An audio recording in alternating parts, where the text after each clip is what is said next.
नहमदुहु व नसल्ली अला रसूलिहिल करीम अम्मा बादु फ़अऊज़ु बिल्लाहि मिनश्शैतानिर रजीम बिस्मिल्लाहिर रहमानिर रहीम।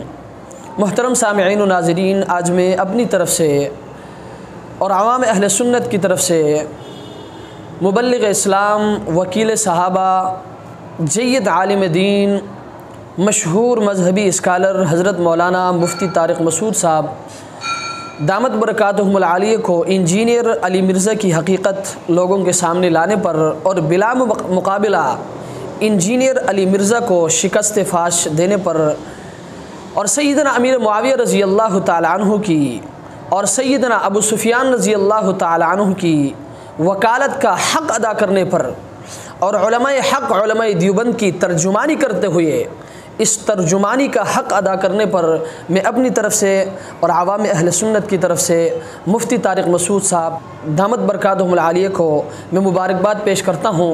और हम आपके मशकूर हैं कि आपने इस शख्स की हकीकत लोगों के सामने लाई।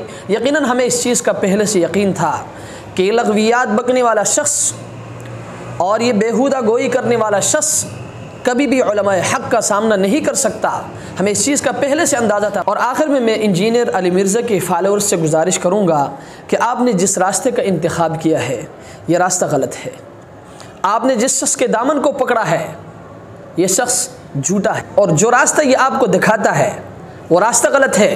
क्यों? इसलिए कि अगर ये शख्स सच्चा होता, अगर इसकी बातों में सदाकत होती, इसकी बातों में सच्चाई होती तो हज़रत इतने दूर सफ़र करके उनके यहाँ गए, कम से कम सामने तो आ जाता, कम से कम सामने भेंट तो जाता।